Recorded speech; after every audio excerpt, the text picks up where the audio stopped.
میں نے آپ سے یہ بات کہی کہ سند کے لحاظ سے اس میں کوئی شبہ نہیں ہے کہ حدیث کم سے کم درجہ اس کا حسن ہونا چاہیے، لیکن جب ہم اس کے متن کو دیکھتے ہیں، جو نماز کی کیفیت کو دیکھتے ہیں، تو اس میں موضوع جو نمازوں کی صلاۃ الرغائب، صلاۃ الالفیہ وغیرہ اس طرح کی نمازوں کی ہی شبیہ اس کے اندر پائی جاتی ہے، اسی لیے دل میں ورل کھٹک ہے اس نماز کے تعلق سے، اور اس لیے بھی کہ صحابہ میں سے کسی سے بھی اس نماز کے پڑھنے یا اہتمام کرنے کا ذکر نہیں ملتا ہے، اتنی جو ہے فضیلت ہونے کے باوجود بھی۔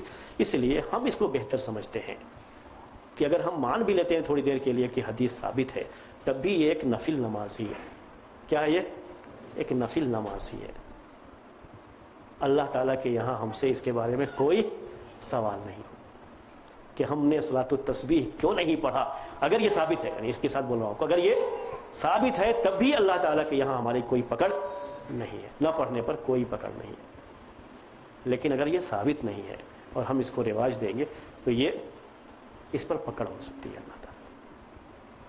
تو احتیاط کا پہلو اس میں یہی ہے کہ ہم اس کو رواج دیں۔ اگر کوئی پڑھتا ہے تو اس کا اپنا مسئلہ ہے، وہ یہ سمجھتا ہے کہ چلو ثابت ہے اور میں اس کو ثابت مانتا ہوں، اس لحاظ سے وہ پڑھتا ہے، ٹھیک ہے، اس کی اپنی بات ہے، اس کا اپنا معاملہ ہے۔ لیکن احتیاط کا، ہمارے لحاظ سے احتیاط کا تقاضا اس میں یہ ہے کہ آدمی اس کو نہ پڑھے، کیونکہ نہ پڑھنے پر اللہ تعالیٰ کے یہاں کوئی باز پرس نہیں ہے، کوئی باز پرس نہیں نہ پڑھنے پر۔ یہ مسئلہ وہ جو شعبان کی 15ویں رات کا مسئلہ ہے، بالکل سیم وہی مسئلہ یہ بھی ہے۔ اس میں بھی بعض روایتوں کے بارے میں یہ ہے کہ فضیلت کے تعلق سے کہاں تک پہنچ جاتی ہے؟ حسن کے درجے میں۔ لیکن جو بھائی شعبان کی 15ویں رات کی فضیلت کیوں ہے، ایک مسئلہ بہت بڑا ہے۔ کسی بھی چیز کی فضیلت کا کوئی نہ کوئی سبب تو ہوتا ہے، وہ چیز تو ثابت ہونی چاہیے، اس میں بھی بڑا یہی مسئلہ آتا ہے۔ تو احتیاط ان سب چیزوں میں یہی ہے کہ جب حدیث بالکل متفق علیہ درجے کی نہیں ہے کہ سب لوگ اس کو صحیح مانتے ہوں یا حسن مانتے ہوں، اگر صرف ضعیف کا مسئلہ ہوتا تب بھی کہتے، بلکہ من گھڑت اور موضوع بھی لوگوں نے اس کو کہا ہے روایت کو، جس میں شیخ الاسلام ابن تیمیہ رحمۃ اللہ علیہ بھی ہیں جو اس کو اس درجے کی مانتے ہیں کہ بالکل من گھڑت اور موضوع روایتوں جیسی شبیہ اس کے اندر پائی جاتی ہے، تو ذرا دل میں کھٹک پیدا ہوتی ہے۔ پھر بھی میں یہ کہہ رہا ہوں اگر کوئی پڑھتا ہے تو ہم اس کو کوئی نکیر نہیں کرتے، اس کا کوئی انکار نہیں کرتے، تم غلط کر رہے ہو اس کو روکنا، ایسا بھی کوئی معاملہ نہیں ہے، کیونکہ جن لوگوں نے بھی اس کو حسن یا صحیح قرار دیا ہے اس کے لحاظ سے وہ پڑھنا چاہتا ہے، اس کو پڑھنے دیں گے، کوئی بات نہیں۔ لیکن ہم یہی کہیں گے لوگوں سے، احتیاط کا تقاضا یہ ہے کہ ہم اس کو رواج نہ دیں، کیونکہ اگر واقعی رواج ہوتا تو اللہ کے رسول صلی اللہ علیہ وسلم کے زمانے سے لے کر کے آج تک اس کی چیز اس کا ذکر رہتا تھا، اور ہر فقہی کتاب میں، جیسے صلاۃ عیدین کے بارے میں بھی بات آپ کے سامنے آئی، صلاۃ کسوف کے بارے میں بات آئی، ہر کتاب میں اس کا ذکر ملتا ہے، اللہ کے رسول صلی اللہ علیہ وسلم کے زمانے سے وہ نماز چلی آ رہی ہے، عیدین کی یہ نماز چلی آ رہی ہے، ویسا ذکر اس کا بھی ملتا تھا، لیکن اس طرح سے اس کا ذکر نہیں آیا ہے۔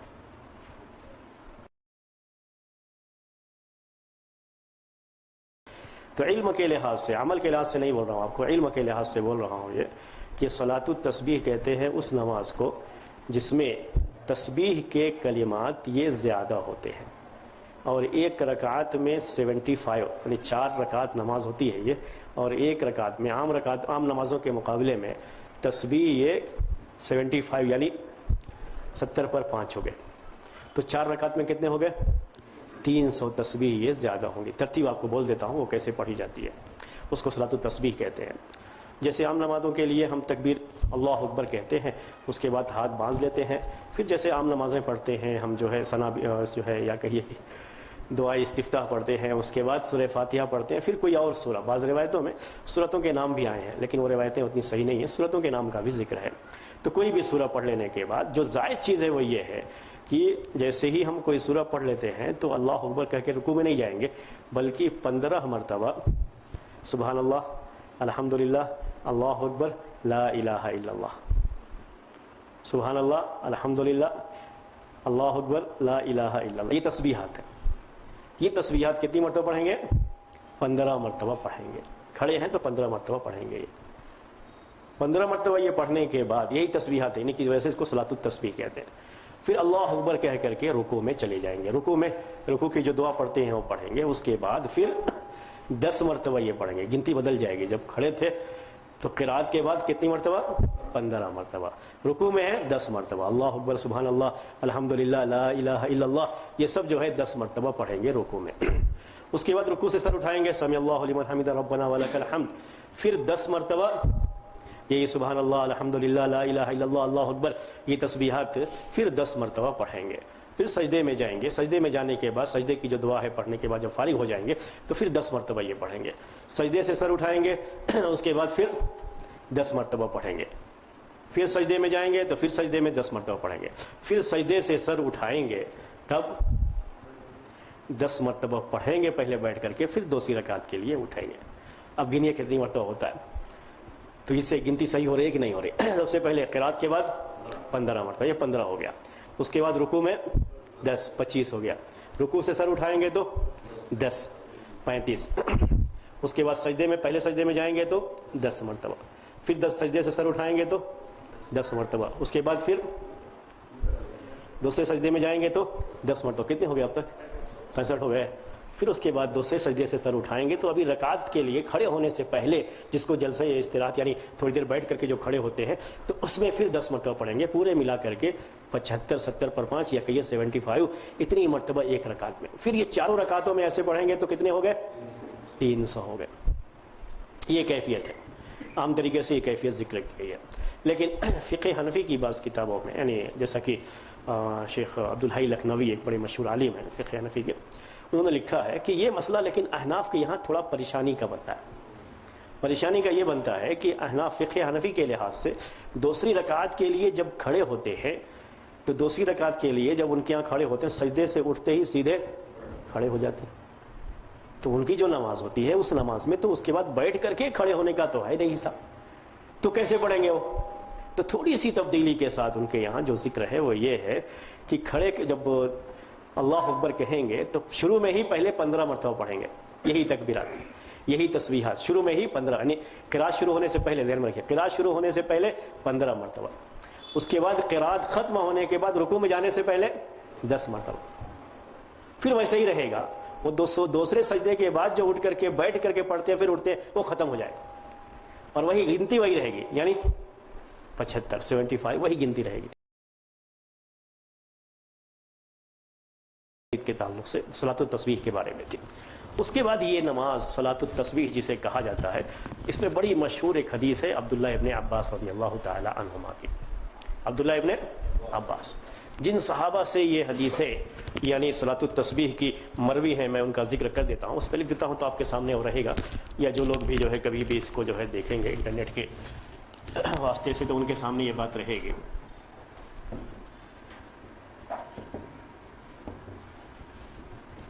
الفضل بن عباس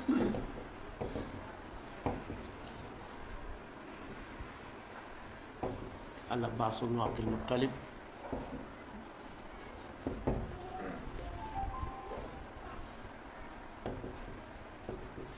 عبداللہ بن عمر عبداللہ بن عمر ابو رافع ام سلمہ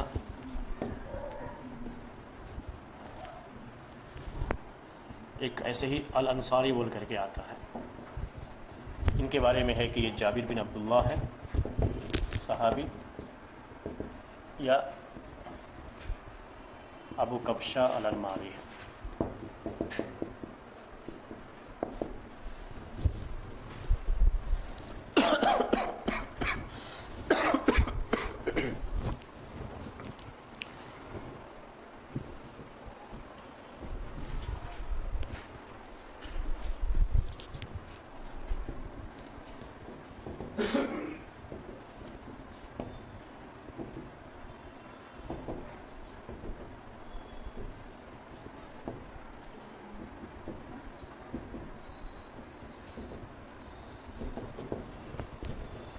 کرتے ہیں عباس ابن عبد المطلب سے, کیونکہ جن لوگوں سے یہ حدیث آئی ہوئی ہے ان میں سے ایک عبداللہ ابن عباس بھی ہیں اور ان کے والد عباس بن عبد المطلب بھی ہیں, وہ بھی ذکر کیا ہے میں نے. یہ ہے عباس.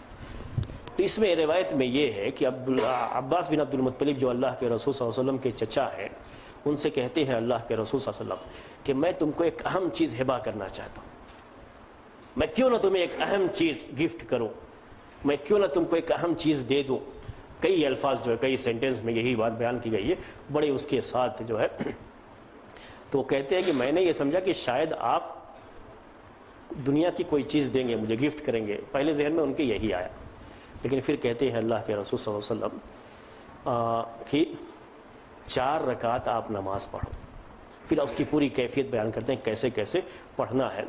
اس کے بعد آخر میں یہ بات کہتے ہیں کہ اگر ہو سکے تو روز جو ہے آپ یہ نماز پڑھو، اگر روز نہیں پڑھ سکتے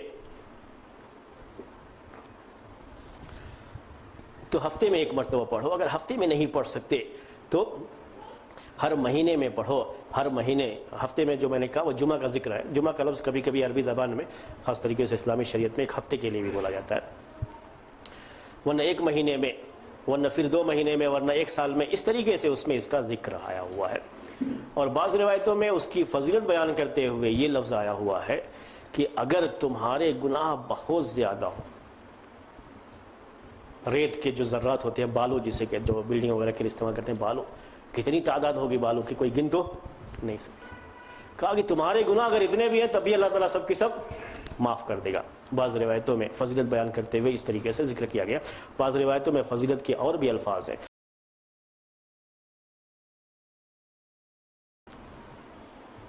بہت اختلاف ہے محدثین کا کہ یہ حدیث صحیح ہے یا صحیح نہیں ہے۔ ایک لمبی فہرست ہے ان لوگوں کی جو لوگ اس کو صحیح مانتے ہیں، اور ان کی بھی جو اس کو صحیح نہیں مانتے۔ چند نام میں ذکر کروں گا آپ کے سامنے جو اس کے بارے میں اس بات کے قائل ہے کہ یہ صحیح ہے یا حسن درجے کی ہے۔ امام مسلم رحمۃ اللہ علیہ، امام مسلم رحمۃ اللہ علیہ، امام ابن جوزی رحمۃ اللہ علیہ اس کو کیا مانتے ہیں؟ موضوع، من گھڑت روایت ہے، ثابت نہیں ہے۔ امام ابن تیمیہ رحمۃ اللہ علیہ نے بھی تقریباً اسی طرح کی بات کہی ہے، یعنی یہ ثابت نہیں ہے۔ فرق البتہ یہ ہے کہ امام ابن جوزی رحمۃ اللہ علیہ اس حدیث کی سند میں جو عبداللہ ابن عباس سے مروی ہے، اس حدیث کی سند میں ایک راوی ہیں موسیٰ بن عبدالعزیز۔ یہ بھی ذہن میں رہے آپ کے کہ ساری حدیثیں، ساری جو بھی یہ ہیں، یہ سب کی صحت کے بارے میں کلام نہیں ہوتا ہے، باتیں نہیں ہوتی ہیں۔ عبداللہ ابن عباس سے جو حدیث آتی ہے اس کے بارے میں یہ ہے کہ اس کی سند کم سے کم ہم کہیں گے کہ یہ حسن درجے کی ہے۔ تو اسی کے بارے میں امام ابن جوزی نے ایک راوی کے بارے میں لکھا ہے موسیٰ بن عبدالعزیز، موسیٰ بن عبدالعزیز، ان کے بارے میں کلام کیا ہے، ان کو ذکر کیا ہے، ایک اور راوی کے بارے میں بھی ذکر کیا ہے کہ یہ مجہول ہے۔ وہ موضوع جو قرار دیتے ہیں سند کے لحاظ سے، سند میں بعض کمزوری کو ذکر کرتے ہیں امام ابن الجوزی رحمۃ اللہ علیہ۔ بعد میں آنے والے لوگوں نے کہا کہ نہیں، موسیٰ بن عبدالعزیز یہ راوی اس درجے کے نہیں ہے کہ ہم ان کو کہیں کہ یہ حدیث، ان کی حدیث کیا ہے، یہ موضوع ہے، نہیں کہا جا سکتا۔ اسی لیے امام ابن جوزی کی بات لوگوں نے قبول نہیں کیا، اکثر حدیث کے جاننے والوں نے اس بات کو قبول نہیں کیا، یہاں تک کہ سب سے آخر میں آنے والے امام اس زمانے کے جو مشہور محدث گزرے ہوئے ہیں شیخ البانی رحمۃ اللہ علیہ، وہ بھی ان کی یہ بات تسلیم نہیں کرتے، وہ بھی اس بات کے قائل کہ نہیں، کم سے کم درجہ اس کا ہونا چاہیے کہ یہ حسن ہو حدیث، اور ساری روایتیں ملا کر کے ہم یہ کہہ سکتے ہیں کہ یہ صحیح روایت ہے، ثابت روایت ہے۔ ہندوستان کے ایک بڑے مشہور عالم، اور یہ فقہ حنفی کے بڑے مشہور عالم ہیں، یعنی احناف کے بڑے مشہور عالم ہیں یہ، اور ان کو عبدالحی لکھنوی کہا جاتا ہے، عبدالحی لکھنوی کہا جاتا ہے۔ انہوں نے اپنی کتاب میں امام ابن جوزی کی یہ بات بھی، امام ابن تیمیہ رحمۃ اللہ علیہ کی بات بھی، اور لوگوں کی باتیں نقل کی ہے، اور آخر میں وہ یہی کہتے ہیں کہ یہ حدیث کم سے کم درجہ اس کا کیا ہے، حسن ہے۔ ویسے تو ساری روایتیں ملا کر کے یہ صحیح اور ثابت حدیث مانی جائے گی۔ اور شیخ البانی رحمۃ اللہ علیہ نے اپنی کتاب میں ان کی کتاب کا ہی حوالہ دیا ہے کہ اگر آپ اس حدیث کے بارے میں تفصیل دیکھنا چاہتے ہیں تو کن کی کتاب دیکھ لیجئے، عبدالحی لکھنوی کی کتاب دیکھ لیجئے۔ وہی کتاب اس وقت میرے سامنے اصل میں کھلی ہوئی ہے۔ کن کی کتاب ہے یہ؟ عبدالحی لکھنوی۔ انسائکلوپیڈیا انہوں نے ترتیب دیا ہے سب کی کتابیں سامنے رکھ کر کے، جو ہے احناف کی بھی، شوافیہ کی بھی، مالکیہ کی بھی اور حنابلہ کی بھی، تو کہتے ہیں فقہ حنفی کی جو کتابیں تھیں اس میں تو اس کا ذکر نہیں ملتا ہے، فقہ مالکی کی جو کتابیں اس میں اس کا ذکر نہیں ملتا ہے۔ فقہ مالکی میں امام ابن العربی انہوں نے حدیث کی کتابوں کی شرح لکھی ہے، اس میں وہ اس کے بارے میں ذکر کرتے ہیں، ثابت ہونے اور نہ ہونے کے تعلق سے ذکر کرتے ہیں، لیکن باقاعدہ فقہ مالکی کی جو کتابیں ہیں اس میں اس کا ذکر نہیں ملتا ہے۔